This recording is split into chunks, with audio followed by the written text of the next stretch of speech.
Hello everyone, welcome to Code Presents. My name is Ian Hopwood, a Customer Relationship Manager with Code Consulting. Today's session is Getting Started with Microsoft Fabric, a data integration walkthrough. Our presenter today is Ginger Grant. She's a Microsoft Data Platform MVP and certified trainer. She's also a consultant, author, speaker, and who's known for her work in advanced analytics, machine learning, AI, data warehousing, and Microsoft Fabric. If you're new to us, for over 30 years, Code Consulting was helping teams build custom software, bring AI into real workloads, modernizing architecture, and upskill internal teams. We even have a new staffing division. If you have any questions about our services, you can email us at info@codemag.com. Some quick notes. Feel free to ask questions in the chat. We'll answer them as we can. If you'd like a free subscription, you can use the link here to get a free 1-year digital subscription. We'd also like your feedback on the webinar. If you can fill out the survey on the link on the slide, it would be much appreciated. We'll also enter you in for a drawing for a $100 Amazon gift card. And with that, I'd like to pass it over to Ginger to start the webinar.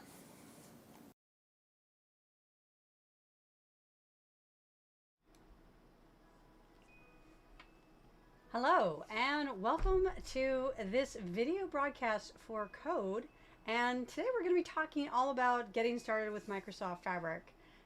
Trying to talk about all the different elements in it, focusing today on data integration. So, as Ian helpfully introduced me, my name is Ginger Grant, and I'm going to be walking you through all of the different elements today in Fabric. And since I don't have all day, I won't be able to cover everything, but trying to give you just an overview. Heads up, for those of you who registered, I am offering a 2-day class with Code. So you'll have the opportunity to get more information about that. We'll be sending you some information here shortly, just as soon as it gets onto the website. So thank you very much today for attending. Do hope that you fill out the survey so that we can get your input. Always interested in knowing what you think of today's session. All right, so why did Microsoft go off and create Fabric, and what's it really designed to do? Well, here's the thing that we find is in data. I've been a data consultant for a number of years. And one thing that you notice is that everybody has data in the organization, but do they have information? There's a lot of data silos, and these different silos mean that some people get the answers that they want and some people get different answers, because not everyone has access to the same set of data, and it's not all used to get a complete informational idea of what's going on in the organization. And let's face it, nobody's got data in one place anymore. I mean, you've got data in different clouds. You may be using AWS, you may be using Google, as well as Azure. You may have applications that store data such as Salesforce or Workday. You may have different streaming sources that you're monitoring, maybe social media, maybe different devices that you're supporting within your organization. So all this stuff is going on, and you need a place so that you can gather it centrally and report on it. And of course, you probably have some on-prem stuff too. Let's face it, all of this makes for a very complex environment. And it's an environment that many organizations are trying to deal with. And that's what Microsoft designed Fabric to do, is to gather the data that you have, not necessarily move any of it. For example, Microsoft is, funny enough, not telling you to take your data off of AWS or dump it out of Snowflake. They've got solutions that will just say, well, just include it. Because as everybody knows, nobody wants to migrate anything. That's a heck of a lot of work. So instead, they allow you to access your data in place in Fabric and have embraced open source technology. So this isn't the Microsoft that you may have known in the past, obviously. So how does Fabric do this? Well, it can ingest or collect data from any source. So if you've got data from an on-prem system, it's going to ingest that, meaning copy it. If you've got data from AWS, what it'll do is it'll allow you to link to it, so you don't have to copy it over. Or in the case of things like Fabric, or you can mirror it, which means when that data is updated at its source, then Fabric gets a copy of that. And having all this data in one place allows you to extract insights and patterns for the data as well. So you have that information that you're able to do. So you can get this data working in not just in a data format, but in a report format, because let's face it, everybody is looking for reporting solutions as well. All right, so how do you do all this anyway? Well, there's a lot of different ways that you can do that. There's different components that provide that functionality. One of them is a data lakehouse. More and more with the improvements in technology, funny enough, due to gaming, data doesn't need to be in a database anymore. You can access data in files in nearly the same kind of speed that you would if it was in a database. And the benefit of not putting it into a database is it's got more feature functionality, and there's a lot less effort to get it to load. So you can put your data in the lakehouse and query it as if you had it on your SQL Server. Matter of fact, you can use some of the same tools that you would use with, say, SQL Server by using SQL Server Management Studio to query it, in addition to, of course, using the Fabric UI to access it as well. And like everybody else, Fabric is doing everything in notebooks. So if you want to write Spark, which includes SQL, R, Python, you can do that in a notebook. Or if you just want to write up straight up Python to manipulate things in your notebook, you can do that as well.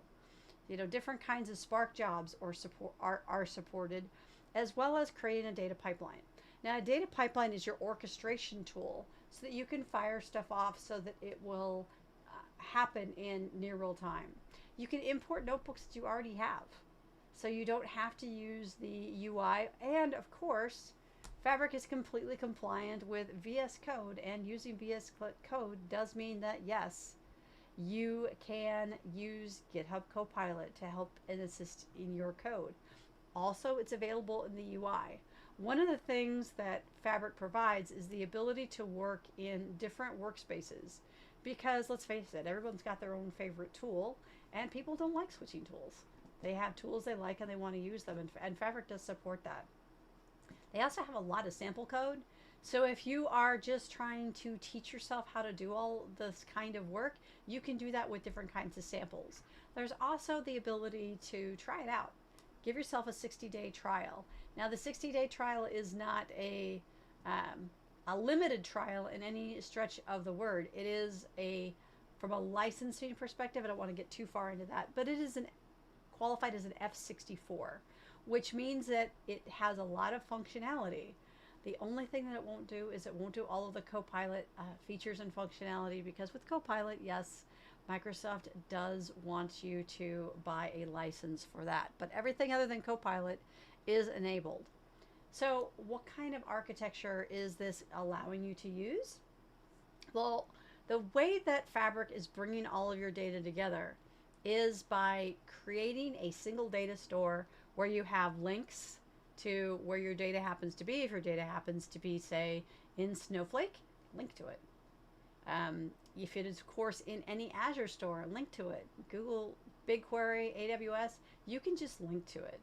And all of those links will exist inside of OneLake. And OneLake is meant to be the one place in your organization where you go look for all the data that you have. And this means that it's centrally easier to control access. And we're primarily talking about read-only access here, so that people can access the data that they need, but they don't need to have special access into different systems. So this provides you with the ability to do analysis on the data as it lives today. And to improve the performance of querying on this data, because that is what people want to do, although you don't have to query it per se, because you could store images or sound or whatever you want in OneLake, and that could be where you would look to it for doing machine learning elements, for example. Anything you want, you can store there. But if you are interested in storing data so that you can analyze specifically data, and let's face it, data needs to be structured for that, the data is stored in Delta Parquet format, which is, as for those of you who don't know, an open source format that was originally created in Hadoop.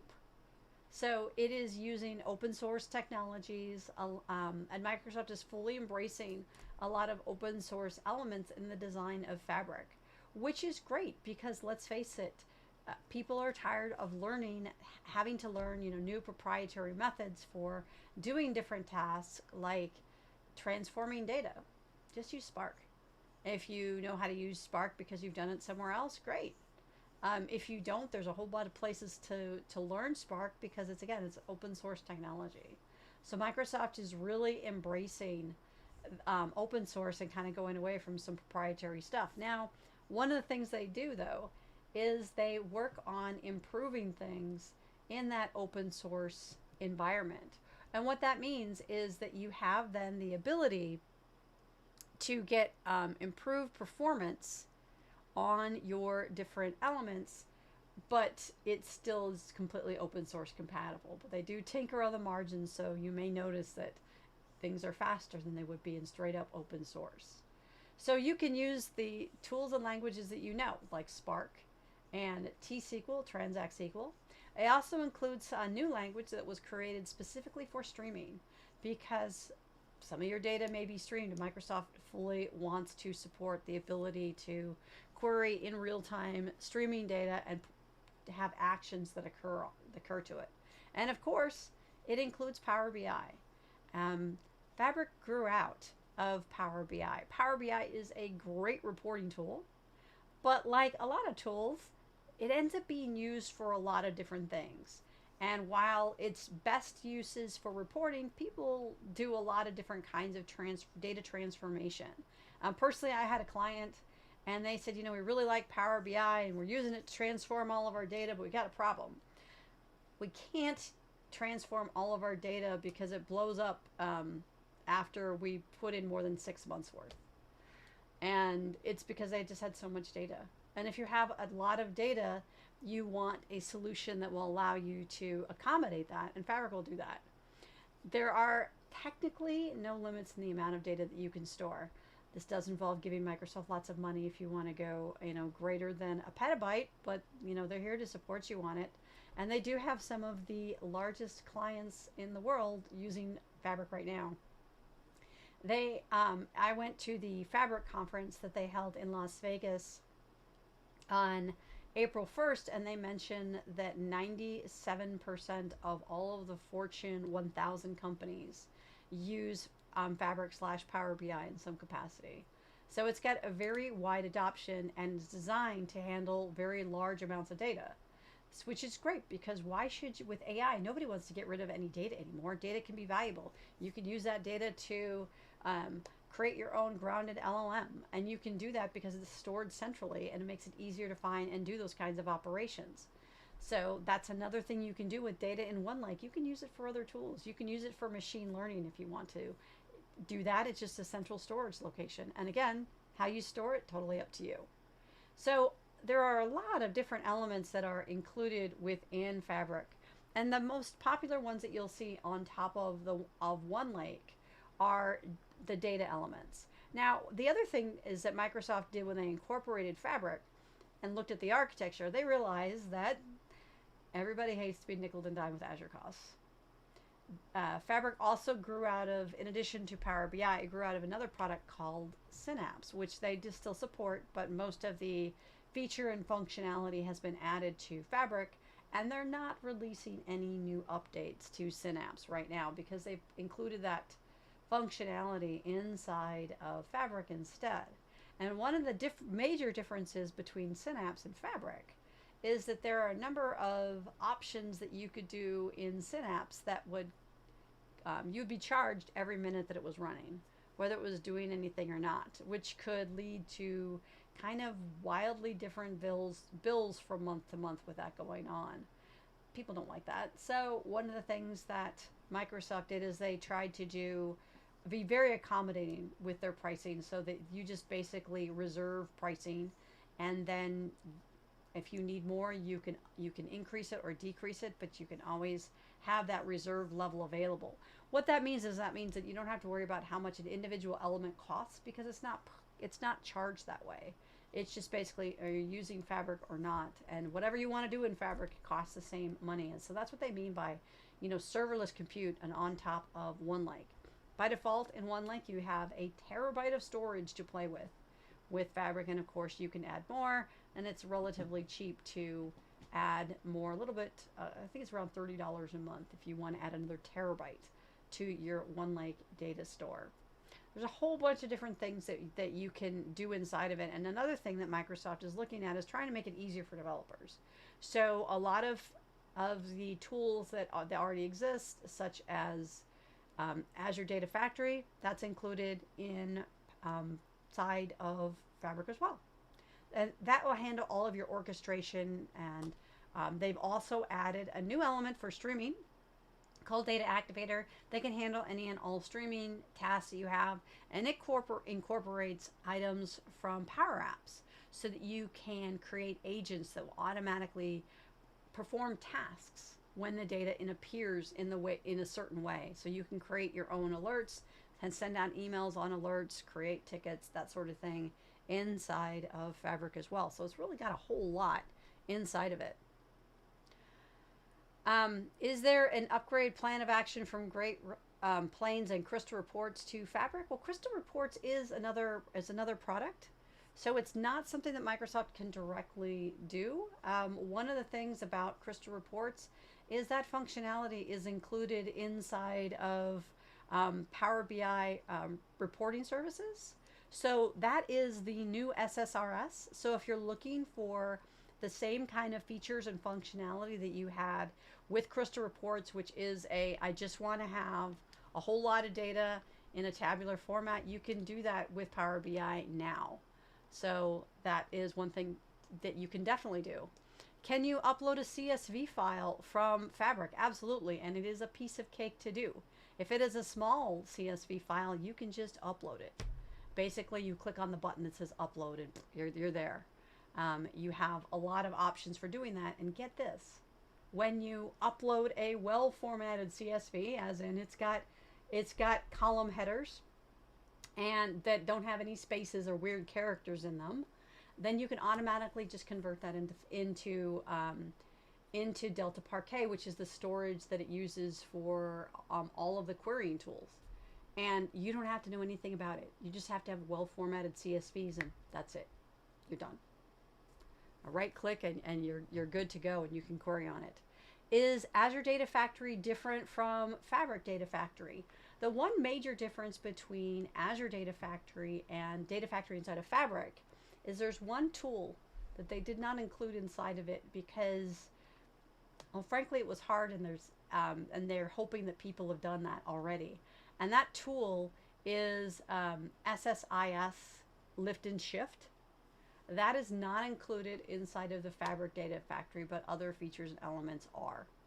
So it is it's a forked version, but there are also elements that Data Factory has inside of Fabric that are not in Data Factory outside of Fabric, and that of course includes the capability to include Fabric elements such as notebooks, with just draggy, droppy, clicky things to get them in there. So it's got additional features, and it doesn't have that one SSIS feature. Another question that I'm seeing up here is, if I want to provide a service that includes native AI intelligence that comes with Fabric, can I provide multi-tenant services using one Fabric account? That's going to be a really long question, and I don't want to get us off track into answering that. TLDR, you can make it work, but that's a process to do that. Doable, but it's going to take some effort to make that happen. So let's dive into some of the ways that we can do Fabric, because I'm going to actually take you through it now, and I'm going to show you some of the cool things that you can do, including just hey, I want to input a CSV in here. So this is what Fabric looks like. It's got a lot of different elements in it. I mentioned that they have a trial. I'm using it, so it is a definitely cool thing to use. If you are familiar with Power BI, you'll be familiar with the way that data is organized inside of Fabric, because it includes workspaces. And all of your data is included inside of different workspaces.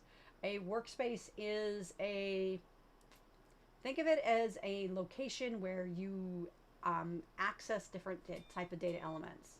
So here inside of a specific Fabric workspace that I have here, I've got some different elements, including a copy pipeline, some notebooks, and a lakehouse that I have called Operational Data Store. So I'm going to open up my operational data store lakehouse and show you how I uploaded data to it. Can you generate PDF reports using the data that you have uploaded into Microsoft Fabric? Absolutely, because Power BI will generate PDF reports, and you can just save them as a PDF format. You will have to play around with the page sizing, because sometimes the page sizing isn't ideal, but you can make that work. That's not a problem.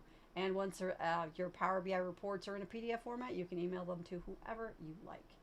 So here underneath this files section, you'll notice I have CSV files. These aren't anything special. These are just CSV files. Now notice in this particular one that I've got movies, I've got title, genres, year, ratings, and my Rotten Tomato score. And I did need to do a little bit of modification with some of this stuff because the data is a little bit on the messed up side. So I wasn't able to directly import this one. This is kind of an example of things that aren't well formatted from a data perspective, because I've got this space here on Rotten Tomato. But if we look at some of my other data that I have here, some other data that I have is some open source data that I have from the state of Iowa, who tracks everybody's liquor purchases. And notice that I've got very clean data here. So I can easily just create and load this up into Fabric. Literally, all I have to do, and how I got this particular table here, is go to my files section here, right click and say load to tables. Make a new table. And that is how I got this table here. And once I have data stored in a table, it is no longer CSV. This is automatically converted into a Delta Parquet, which means that it's very easy to query as well. Now in here I have created a lake house, and the lake house is the storage elements where you can see the files and you can see tables. But if I want to do any kind of queries, I'm going to move from my lake house to my SQL Analytics endpoint. And this will give me the ability to do a new SQL query if I want to. And this is where I can start, querying my data as well. So I can write stored procs on this. This is, after all, just a table of data. So I can look at all the different liquor store purchases I have here from Iowa. We can see, what cities and what people bought, what are the category of booze purchased and where. So apparently Malibu and Buzzball were very popular, whatever date this was. I know I was looking at COVID liquor purchases when I did all of this, but then afterwards, this is the stuff that I did of the after COVID purchases to see if people are a little bit less of a lushes at that point.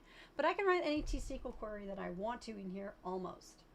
There are a couple of minor caveats. Those caveats include things like I can't write a cursor. And to be honest, you shouldn't be writing cursors anyway. So it has nearly all of the T-SQL elements inside of it, and I can just write that. But if I decide, you know what, I don't really like this interface, it's kind of annoying, and I'd rather use Management Studio or anything else that I can use with SQL Server. If I click on this gear and I go to SQL Endpoint, I get this extremely long and obnoxious looking SQL connection string, but I can just clip this, and then I can, any place where I can access SQL Server, I can connect to it. It will think this is SQL Server, which is a great way to look at my data. And this is just one data element. To be honest, this is how I majority store all of my data that I have in Fabric inside of a lakehouse, which is just the ability to query Delta Parquet files that I've got stored in Fabric. Now, of course, you're probably not in production just going to upload files to a file section and make tables out of them. I realize that is demo work, but there's other ways of doing that as well that's more into the production level, and that is looking at some of the different options. There's a number of different items that we can use here inside of Fabric. Taking a look at new items, we can see that we've got a lot of different ways that I can get data.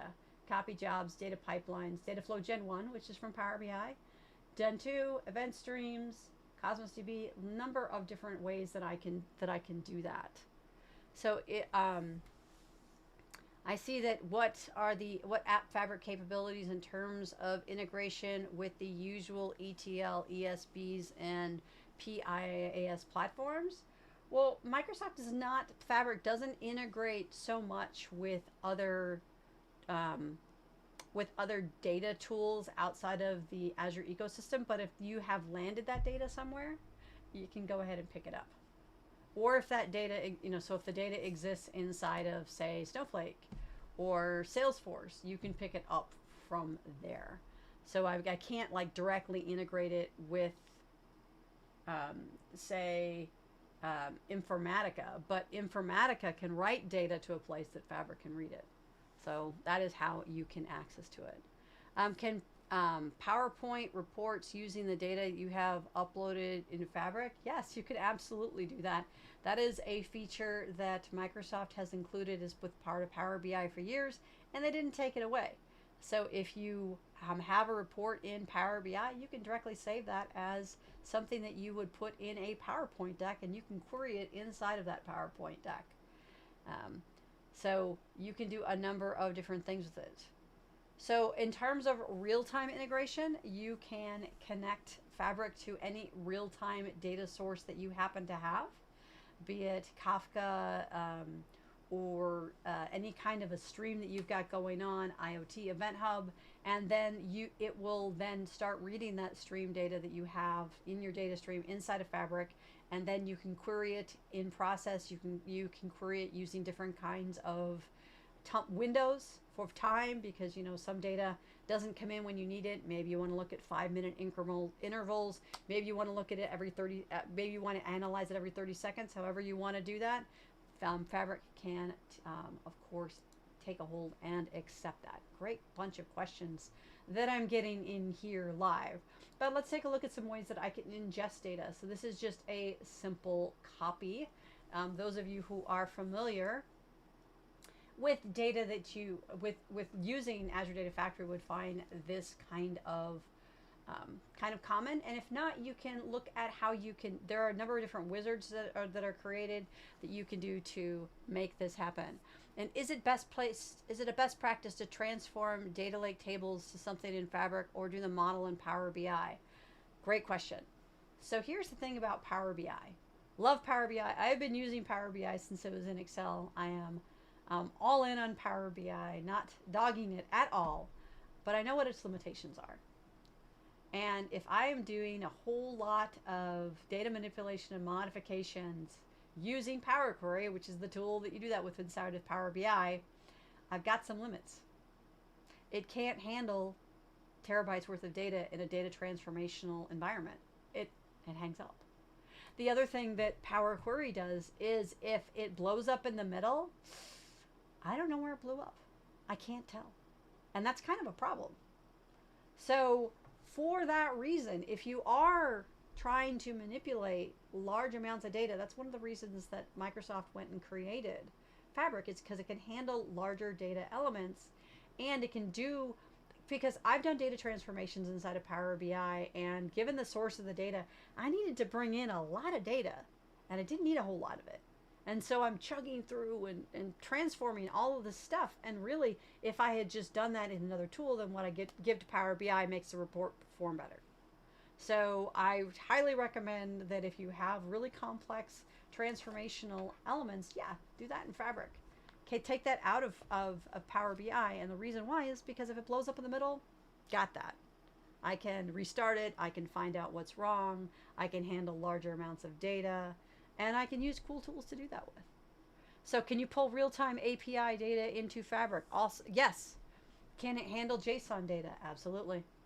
There's no data that it can't handle. For looking at what I'm going to create a copy data command.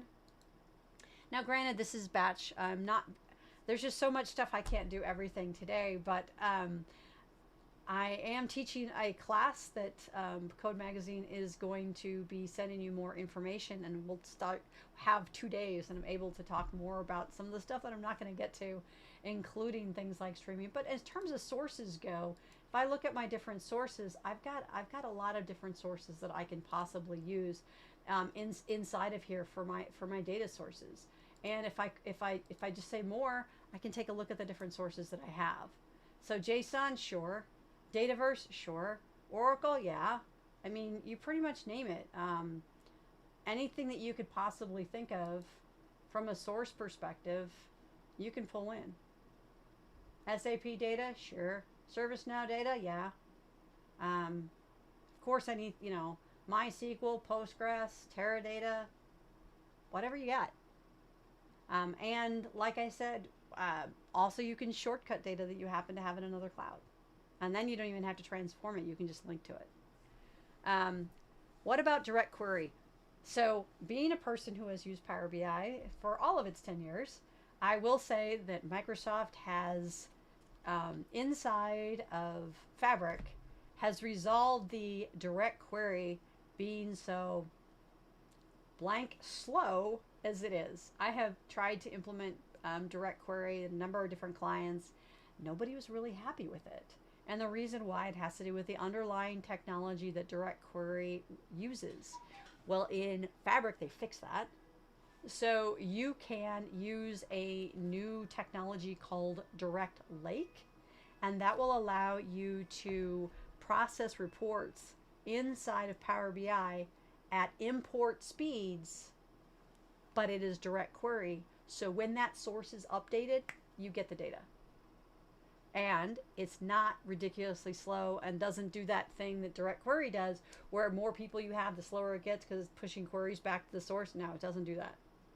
So it is a great feature that they have added to Fabric. It's gotten some really good questions here. Really appreciate that. But you can see I've got a number of different sources that I can possibly pick from, and I can include that inside of Fabric. And we're not even getting into, at this point, all the different things that I can do in terms of mirroring from sources that exist in different places. So lots of cool stuff. And yes, that is a big time woot on the fix to direct query. Look up Direct Lake. You'll be very happy. So here I've got my movies data, and what I'm doing is that this works pretty much just how you would expect that Azure Data Factory does. So I can take a look at my source. My source is my movie database. I just needed to fix that stupid Rotten Tomatoes header because it didn't have a space in there. So that's what I want to do. So I can just basically say, yeah, that file that I have in there, I'm going to go ahead and fix that. And then I'm going to put it into my table DBO movies. And notice that my source is a CSV file. My destination is a table. I don't have to worry about file formats. I just need to make sure that I need to fix that column. That's all I need to do. And then it'll automatically fix stuff for me. So that's definitely, makes it so much easier to do. It's got a lot of different elements to do that, and I've set that up to append. One of the things that is included inside of Fabric that Microsoft is really trying to look for is the ability to create things, and it's easy. So anything you want to do is just click on a button, make it happen. So if I'm inside of my workspace here and I want to create something, pretty much clicking on a button will make it happen. And what do I have to do? Give it a name. I don't have to worry about capacity because that's not something that I set up on a per element basis. So anything that I want to create, I can go ahead and do that. Now I've gone ahead and created a notebook here, and if I want to hook up a notebook to my data, all I need to do is just say, hey, I want to add my data item. Now I've got my data items attached to it, and I can use them inside of my notebooks. So I have a lot of different elements of different things that I can do inside of Fabric. So they've really, which makes it, it's kind of overwhelming learning it, to be honest, because there's so much that you can do with it. But that is actually a great benefit. It's well, I want to do, yeah, you can do that. Is pretty much the answer. Unless you want a really long answer that sometimes I'm not able to do in this short demo. But I look forward to doing more presentations with code, and then perhaps, hey, give us some feedback. Say what you want to learn more about Fabric, and probably can make that happen. All right, let's take a look at some other elements that we have inside of Fabric. So looking at, I just kind of give you a little taste of some of the stuff that exists there. But looking also at centralized data management. One thing that companies are always worried about is they are worried about looking at items from a security perspective, a GDPR perspective, looking at where the PII data is. Fabric also includes elements of purview so that you can analyze your data to find that information as well. You can also look at data lineage. So if you want to know where did this source data come from, that information is available to you. And you can also centralize your metadata management and making that pretty easy. Can you make me an agent? I can make you a data agent. How about that? All right. So looking at key capabilities and looking at seamless integration, it's really easy to do it. Microsoft has got two users that they have defined that are going to be using Fabric. One set of users is, of course, people who are like, yeah, I got this. I'm doing Python. I got my thing. I want to make this work. And then there may be somebody, that person may be you, that you're like, I am the data team. Me. And you may not know how to do some of this stuff. So they have a lot of low-code options. So you're like, I don't know how to write Python. Don't have to. I don't know how to do this like copy job thing. Don't have to. There's a wizard for it. I don't know how to do transforming, but I know how to use Power Query. No problem. You can use Dataflow Gen 2. So pretty much wherever you happen to be on the coding perspective, they have a solution. Because I write a lot of code, because I do, and I want to make the most efficient thing possible. I can write Python jobs. I can write everything in notebooks. I can write, SQL notebooks. I can write Spark notebooks. I can write R if I wanted to. And I can make all the things happen doing that. But if you're like, oh gosh, that's intimidating, you don't have to do that either. It's got both of those different elements. So wherever you happen to be in your data journey, it'll accommodate you. Of course, it's got source control and change data capture, is that kind of thing as well. So having all this data stored means that you can start out maybe doing some low code stuff, and then you can move into the more difficult stuff over time. And you can keep all of your data synced. There's a number of different methods that doing that. The same methods that you did for Power BI still work. If you have on-prem data that you want, yeah, you're going to need to get data gateway. But you don't necessarily have to have a data gateway. If you mirror data, you may or may not have to have a data gateway. Depends on where it's located. Microsoft is looking at improving their mirroring over time. Right now, it works on all Azure products and Snowflake, so that you can mirror data there, and Databricks, excuse me, so that those data sources can be mirrored, so that when those data sources are updated, you can get them inside of Fabric. They are presently working on, and it's in private preview right now, on-prem SQL Server. So that means that when something is changed within SQL Server, then you can automatically see that change inside of Fabric. They're also working on other data sources, including Oracle, and they hope to have announcements later this year on that. We'll see. I hope so. It's not there yet, but I understand. I know somebody who's working on it, so they're getting close. And that is something that you can also be really confident on. Microsoft is putting a lot of effort and energy into this tool. I know of another reporting tool that shall be named nameless that got bought out by a big company, and they're not really doing anything with it. Microsoft is busy adding all the things into Fabric just as soon as they can get it working. They've got a building of people working on it, and they're looking at all the AI things too, because of course that's the hot new thing, and making sure that they include all of that inside of it as well.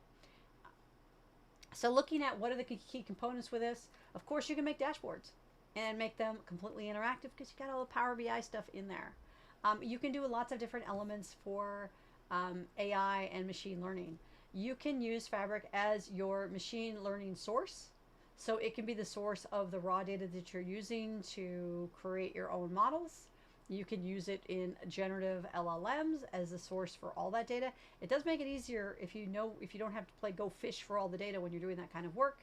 And it includes its own AI agent inside of it. So if you're like, I'd really like to have a chat bot with all the data that I have inside of Fabric, no problem. If you're like, yeah, but not that HR data, yeah, no problem. It's not going to include anything but what you want. And of course, real time. If you connect it to different kinds of streams, depending on the stream that you have, there is a connector for it. You can use Kafka, you can use Event Hub, you can use IoT Hub. There's a number of other, possible streaming options that you can use to get your data inside of Fabric. And you can, process it real time and also store it for analysis later on. However you happen to have the data, it's going to make that happen. So all this is working on being inside of OneLake and inside of that OneLake data hub to make that happen. So OneLake is where everything is going to be accessing all of that data. All of that data just lives so that you can access it. Now, of course, the data is secure, and you have to provide people access to data that you want them to have. But here's just an example of why that kind of thing can be useful. I was working with a very large hospital / university earlier this year, and they use a common application. Matter of fact, Microsoft profiled it at Fabric, and that is called Epic. Epic has a lot of data in it. And they brought that into Fabric, and then everybody had access to the Epic data that was approved for their different levels of security. Because it's got all sorts of patient data, and they want to make sure they're HIPAA compliant. But they shortcutted that data, so they had one copy that everybody could use. Just a great illustration of the kinds of things that you can do with OneLake. And they had different models that they created off it so that people could do different kinds of analysis. So once those models are created, then business users can, get insights from the data, and they can do their jobs better. They don't necessarily have to worry about getting access to Epic and how do I get that one table, because somebody else has done that hard work for them and just done the analysis to determine who should have what access to the security. So you can look and see what's going on, what people are doing with OneLake, because they have a data hub for it. And this OneLake data hub is the data catalog that is going to have all the data inside of it. So you can have you can look to see, hey, what is all in there? And you can see that some of the data is, of course, certified and promoted. And you can see everything that you have access to, what all lives there. And so really, it's kind of like the OneLake to rule them all. Kind of a Lord of the Rings thing I got going on there. All the data's there, and that way you don't have to copy it. And just from a geeking out techie perspective, it is a type of ADLS Gen 2. Now that's not really important because you don't get to configure it, but think of it like that because that is how it is. Now, interestingly enough, when you store data inside of OneLake, you are storing it from a construct of inside of a lake house. So all the files live inside of a given lake house. Now they don't have to stay there, but that is how you see that. And however much data that you have is however much data that you can put in there. All of the data is it is encrypted, so it is secure. It is in Azure, and it is in the same physical location as your tenant.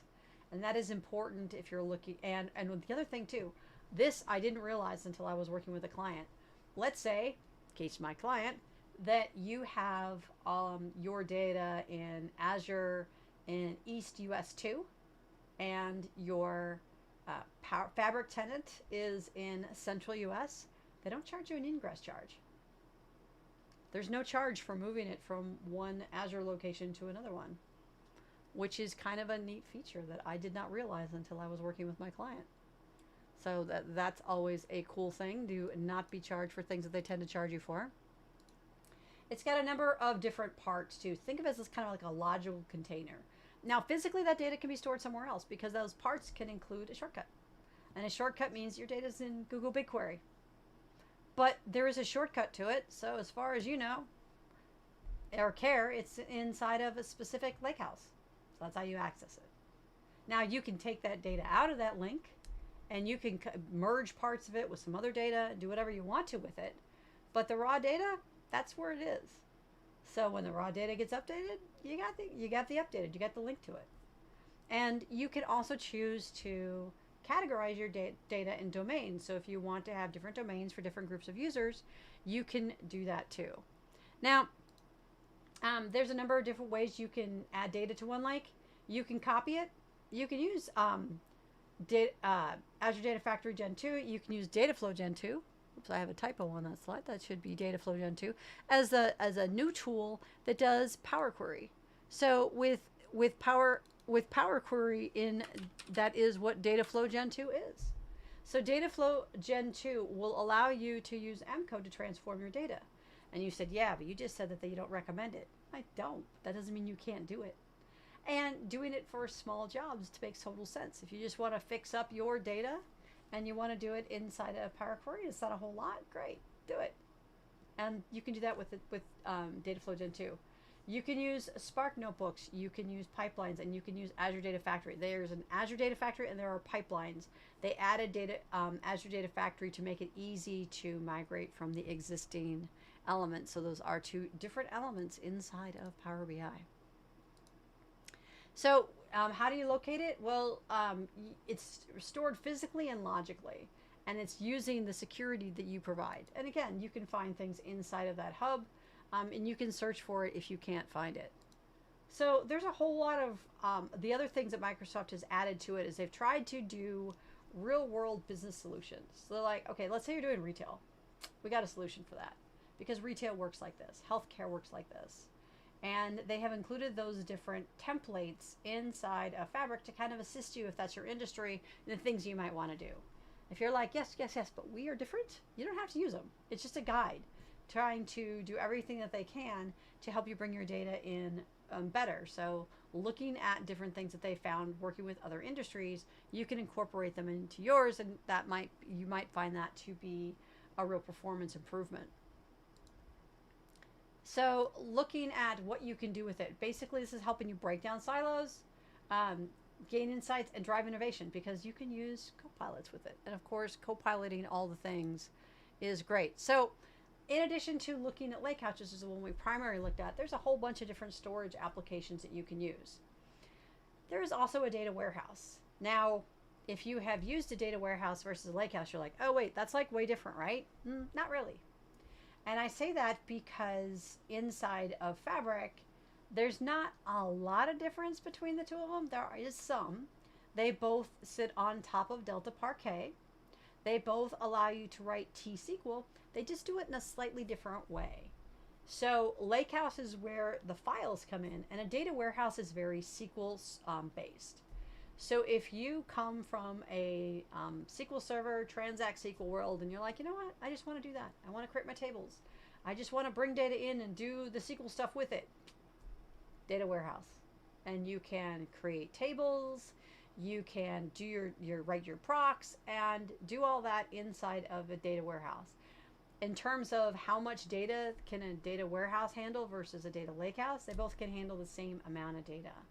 The big difference is that data warehouse is more SQL-like. What do I mean? Well, if I want to create a table inside of a data warehouse, I say create table, and then I give it my constraints, and then I add data to it. In Lakehouse, if I want to create a table, I'm doing that from another tool, because my tie to my files is really tight, and I can't edit them from inside of the Lakehouse, so I use Spark for that. And of course, Spark means I can use Spark SQL, so if I want to do a create statement, I can do that, but I got to do it from a Spark notebook versus, say, from Management Studio or from a straight-up query language. That's a major difference between those two areas. Now, KQL is designed for streaming. So KQL is uses a different language that Microsoft created. It's kind of, how do I describe KQL? It is kind of like writing SQL with less words. Like the word select, not there, uses a lot of pipes. And it is designed for processing data for streaming well, but if you're like, okay, well, it comes in like that, but I want it in a lakehouse, or I want it in a warehouse, you can certainly move it. But it's going to come in that way. So when you're querying the stream, you're going to be querying it in KQL. And if you're like, I don't know how to write KQL, that's what Copilot's for. Just write a SQL statement, transform, you're done. And of course, it supports Power BI. Now, Power BI, it allows you even to query those. So if you want to write a select statement off of a Power BI data set, you can. And those Power BI data sets are called semantic models. And if the semantic models are directly related to a lakehouse or a warehouse, that's when you can use Direct Lake. And Direct Lake means when that lakehouse or warehouse is updated, then Power BI gets that data, no refresh. You can't use views though, which is kind of different. But if you're doing Direct Lake, it is a viewless connection to your lakehouse and warehouse. but when they are get updated, you get updated. So if they get up, so if they are updated because they are part of a mirror, you get the data just as soon as it happens. Whenever that gets updated, you get it inside of Power BI. If you're using directly, you can still do import, though, as well. And then you're looking at different kinds of workspaces. And workspaces, again, is how you organize everything that you have inside of Fabric. And I am not going to sugarcoat this. You know, it is very important to do good governance inside of Fabric because there's a lot of stuff going on in there. And I encourage you to plan what you're going to do rather than organically have a mess. And if you do organically have a mess, get a hold of me at Code, and we can help you straighten that out because it can get kind of touchy. And of course, you know, the workspaces where your security is applied. In addition, you can apply extra layers of security to the data as well, so that no matter where anybody accesses the data, the security is applied. And the security includes not only you can't access this, but things like data masking, row level security, or object level security. Like you can't see that table because you're, you know, but you can see all the other tables, or you can only see things in the East region. You can do all of that inside of your data security. And if you do it inside of a lakehouse and a warehouse, then it automatically transforms down to Power BI. And oh, by the way, let's face it, as much as I'd love to talk about all of the cool ways that you can store data, I am also a realist. And I know that a lot of people just want data so that they can hook it up to Excel. And yes, because Excel is the world's largest data store, whether you like it or not. And Fabric is fully compatible with connecting to Excel. So if people are like, yeah, this stuff is all fine, but I just want to do it all in Excel, it does include data connectivity so that the data can be accessed using Excel, and the security can be applied to it so that if you don't have access to the data, you can't access it in Excel either. So what are your thoughts on different environments like dev, QA, stage, and production? Dev, QA, stage, and production are great ideas, and I hope you have workspaces that support that. Because and having those workspaces, Microsoft supports migrating your code for those different areas after you have, you know, checked and make sure that it is well.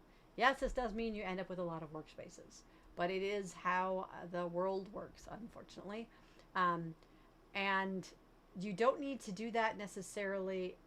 All of your data is in OneLake, but that doesn't mean that you don't have a dev data source, a test data source, and a production data source. Matter of fact, I hope you do, because nobody should be testing in production. Those rules still apply. Again, one of the things that I just didn't have time to go through during this very brief, 75-minute session, but you can, of course, include either Azure DevOps or GitHub in your elements that you have inside of Fabric, so that you can make sure that when you do modify them in dev, that you can merge them into main and then migrate them using dev pipelines, so that you have a very supportive development environment, ensuring that you are not just throwing code out there, which I hope you don't do. Are there DAX limits with Direct Lake? I don't know of any. If there are, they're pretty minor. Set up for direct query as well, and you can use direct query. Nothing's stopping you except customers that are mad at you. You can use direct query on any source inside of Fabric that you want to, and you can create your own queries to make that happen inside of Fabric. So, seeing if there's any other questions that I missed and I'm not seeing them. All right, so let's take a look at different elements inside of OneLake, because I want to show you more of what you can do inside of OneLake and what it is. So if we actually are looking at these files, what we can do is we can see that there is a different path for it. And if I want to look at a given file, I can actually take a look at it. So if I'm looking at, I need to do that, of course, inside the right place. So if I'm looking at a file inside of the files section here, and I go to properties, I can see where that file lives, where its relative path, and where it exists inside of OneLake. And another thing that I can actually do is there's a thing called OneLake File Explorer. So what I can do is I can take a look at this here inside of File Explorer, and I can see all of my different elements that I have here. So this is inside of my Fabricon raw. So I can take a look at what I have here inside of my lake house. And it's telling me that this is what I get for doing preview stuff. It won't let me into it. Well, if this was a, it does say preview, so bad on me, but you can actually see the files that exist in here as well. Of course, not today because I'm doing a demo, which is how that kind of thing always works. Inside of my OneLake catalog here, we can see the different data elements that I have, and I can sort this by my different workspace. So I'm looking at my X data store here. We can see the location for this. We can see any times it's recently run, you know, what has been run on it. Don't have anything in the last 30 days. I can take a look at the lineage, so seeing where the different elements have moved to. I can take a look at another one here. So if we look at my data that I might have here, see if I can find some lineage items. But we can take a look at, you know, what I've got, you know, here's a different lineage. You can see that I'm doing a move and load. I've got a semantic model, and I've got a SQL Analytics endpoint for it. And we can see if I have any monitors or different kinds of permission. And you can see who has access to what. Of course, my stuff is really boring because I only have access to all of my things. I can take a look at any items that have been endorsed or any items that I happen to have. Now, notice that I have different domains too, because if I want to look at just things that sales has, I can change my domain so I can look at just my different sales items that I happen to have inside of OneLake. So I've got different elements inside of it.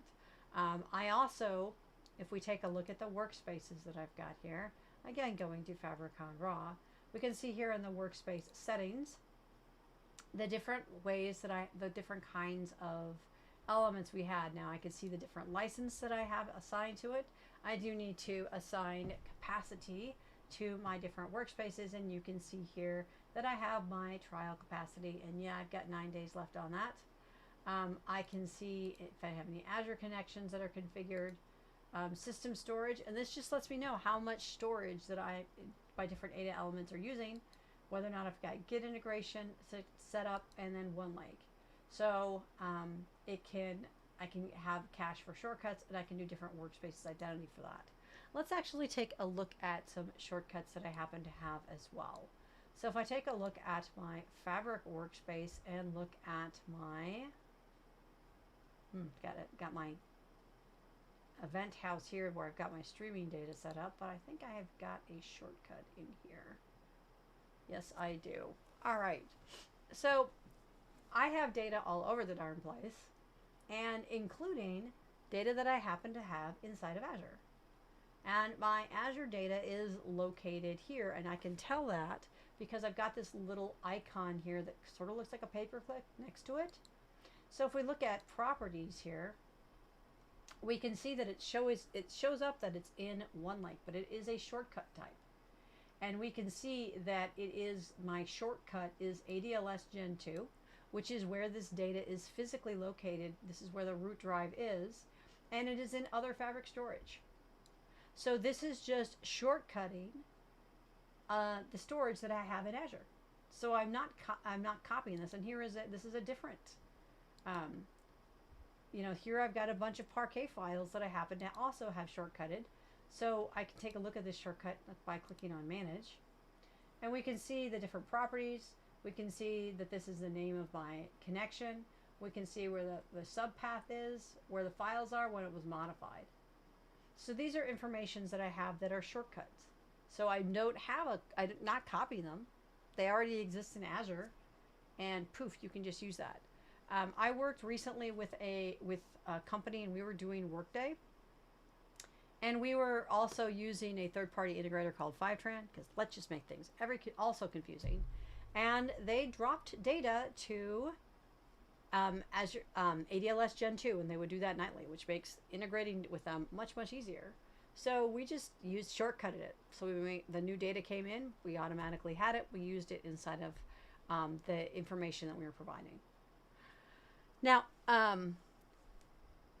there any out-of-the-box data connections to pull data from Dynamics 365 and FO? I'm not sure what FO is. I know FAFO. I don't think that's the same thing. But yes, out of the box, you can connect to your Dataverse automatically.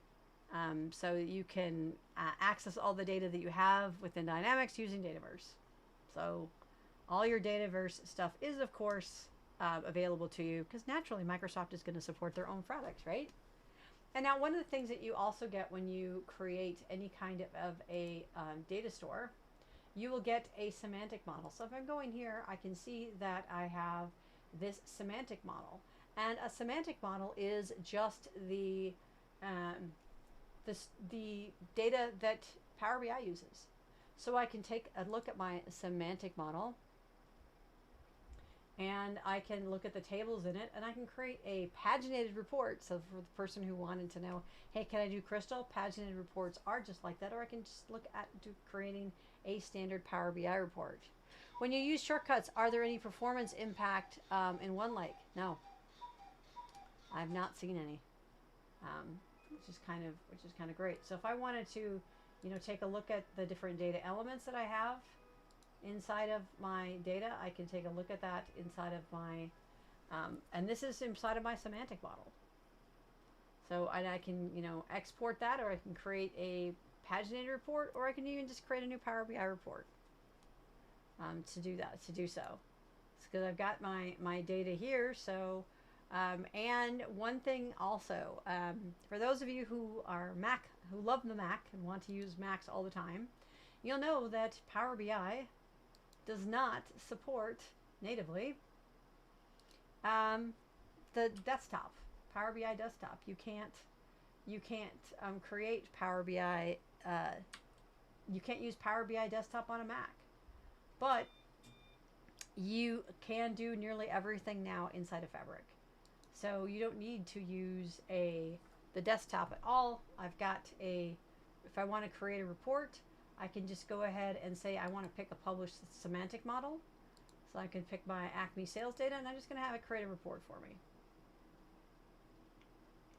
So I'm going to go ahead and have it do that so that it can create a report. So let's go ahead and view it. Now, I'm not saying that this is the best report in the world. I'm saying that I can create one very quickly, though. So this is creating a Power BI report just off of my semantic model. And I might be like, well, that's okay, but I want to do something else. Sure, go for it. Go ahead and edit it. Add all the pages you want. Do whatever you want. Create your own Power BI reports inside of Fabric using the semantic model that I created, that is automatically created for me on top of my lakehouse or warehouse. And if I'm thinking, well, shoot, I want to create my own model, you can do that too. There are no limits to the types of semantic models that you can create for Fabric.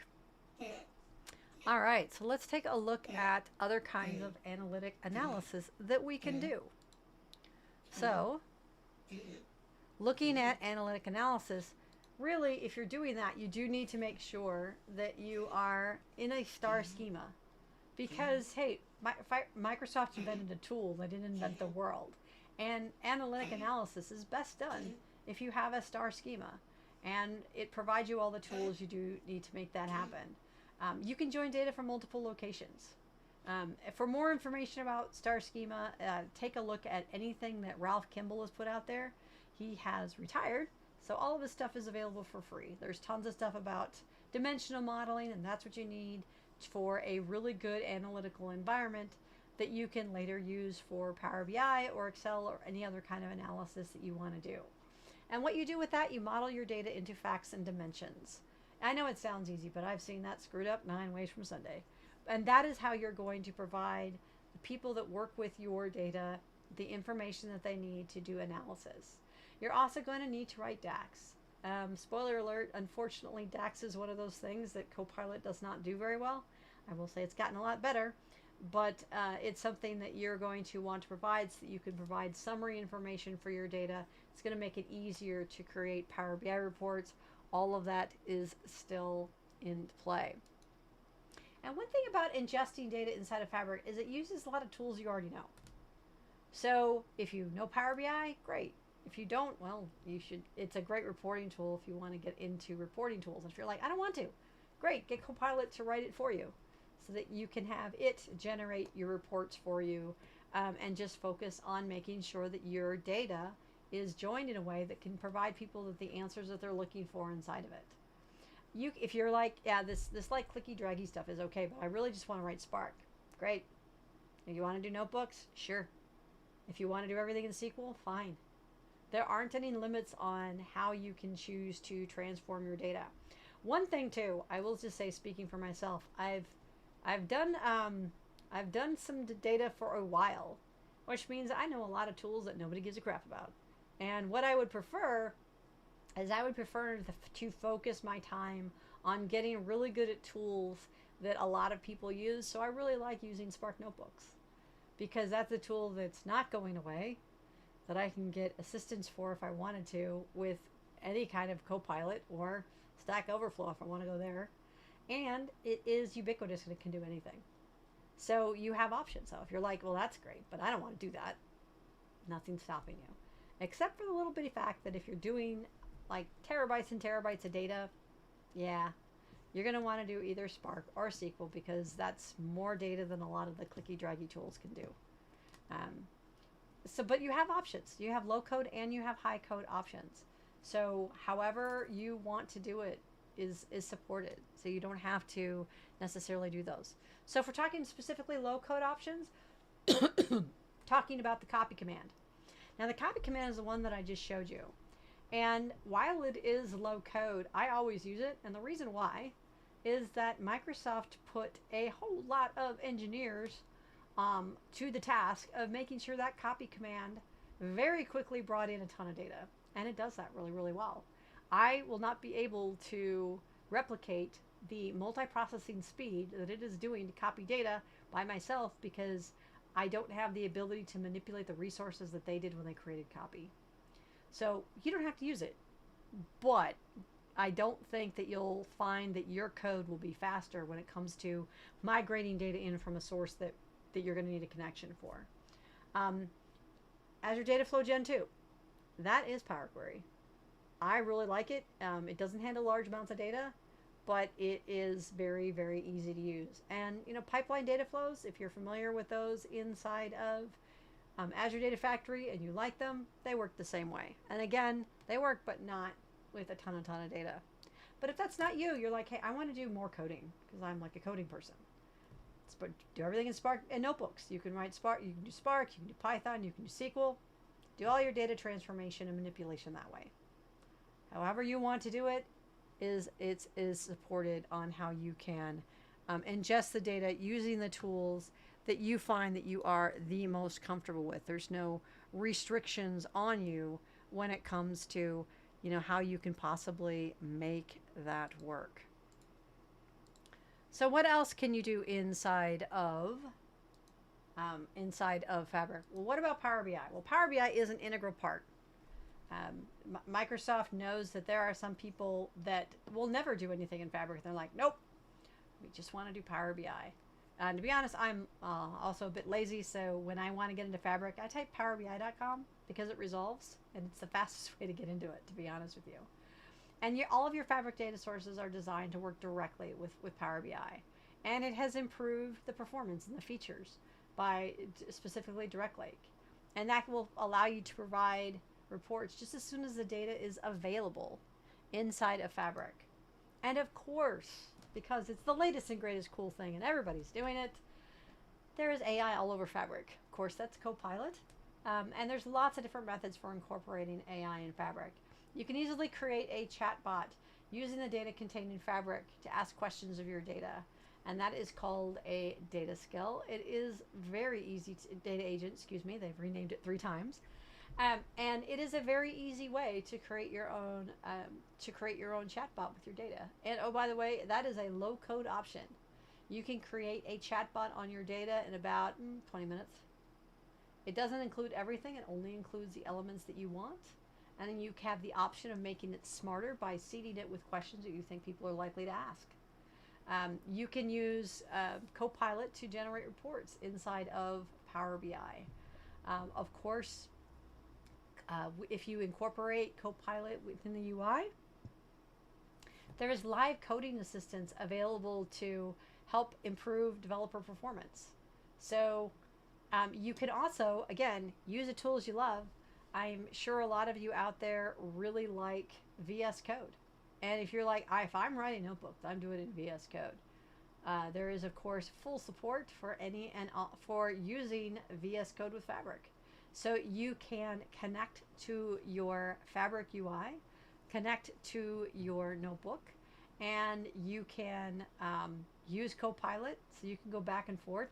And the beauty about doing it within VS Code is that you don't use any Copilot resources inside of Fabric. You can use a free version, and you can use Claude, or you can use different types of ChatGPT or Copilot, and then you can figure out which one you like best, and you can ask one AI to say what the other AI thought of the other one's code.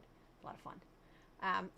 All that is supported because you're not limited with the UI that you have to nope, just using the Fabric UI. Use what you want. Microsoft knows that people that they have really strong opinions about their tools, and you can incorporate those inside of Fabric, either inside of the UI or outside of the UI, whichever way is more useful to you. And it contains a lot of functionality. I just showed you just the bare minimum of creating reports. You can do a lot more when it comes to using Copilot to write reports inside of Fabric as well. So there are many, many options that you can use to help you learn it. Microsoft has provided a number of resources at Microsoft Learn as well, because they're interested in high levels of adoption with Fabric. They've really put a lot of energy and effort to it. Is the new Fabric plug in Copilot Studio? I don't use Copilot Studio that much, but I know you can use Fabric with it. So it is as a data source. So you can use the data sources inside of Copilot Studio, if that is what you are asking. Great questions. Really appreciate you providing this to be an interactive event. I always enjoy that part of it. All right, this brings me to the summarizing. So basically, centralizing that data access means that your entire organization can access the information that they need. That does require governance, that does require effort, that does require a lot of work on the people who are transforming the data, but you can use a lot of different tools to make that transformation happen. And once the data is transformed, then it's in an analytical environment, which makes it really easy for people to access it, whether or not they want to do that by just running queries on the data, whether or not they're dumping it to Excel, or using it for Power BI or paginated reports. Hey, if you just want to do what you've always done and you want to run SSRS reports, well, the new SSRS reports are Power BI paginated reports, and it's pretty much the Power SSRS reports with Power BI features added into it. So however you want to do reporting, that is supported inside of Fabric. So there's a lot of different ways that you can transform your data. It handles batch data, it handles streaming data, it handles data that exists in other clouds, and it has mirroring capabilities that allow you to see the changes inside of Fabric, even if they happened on Snowflake, for example. And Microsoft is busy adding more of this mirroring functionality so that you'll be able to do on-prem, in addition to all of the Azure elements that you're able to do now, and other data sources such as Oracle, something that they are very avidly working on now, because they know that is a feature that a lot of people are looking for. And the whole purpose of this is so that Fabric can be used to provide information, not just data, throughout your organization. Well, thank you so much for joining me today. I really appreciate this opportunity to talk to you all about Fabric. Would love to hear your feedback on some other topics that you might want to hear more about. Please subscribe to Code Magazine. A lot of great code content out there for all the different types of code that you might write, including a lot of things that have nothing to do with Fabric, including a lot of .NET elements as well. And also, one of the things, if you signed up for this email, we are going to be providing more information on a class that I'm going to be teaching live in Houston in September, so that if you have more questions or you're interested in implementing Fabric in your organization, you just want to get started, can help you out with that. Live in Houston in September. So watch your email for more information about that, or check the website here. I don't think it'll be up yet. It should be up next week. Again, thank you very much. Please contact us if you have any questions. I've put my LinkedIn information there. I do hope that you connect with me on LinkedIn. And since I'm a big fan of QR Monkey, I put a whole bunch of other links up there for you as well. Do connect. Look forward to hearing from you. And do check out codemagazine.com. A lot of really great coding information, no matter what kind of code you happen to be writing. And do take a look at all the information there as well. Well, this does wrap it up for today. Thank you very much for your attention. I hope to be doing more of these soon. And I hope you have a great rest of your day.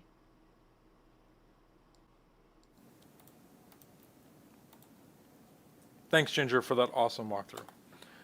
Your feedback on the webinar is very important to us. If you can take a minute, follow the link on screen for the survey and fill it out. We can use that to improve our webinars moving forward. And you get entered to win a $100 Amazon gift card. Also, you can use the other link to get a free 1-year subscription to Code Magazine. I want to thank Ginger again for all that excellent information. If you guys have any questions for us, please reach out to us at info@codemag.com, and I hope you have a wonderful rest of your day.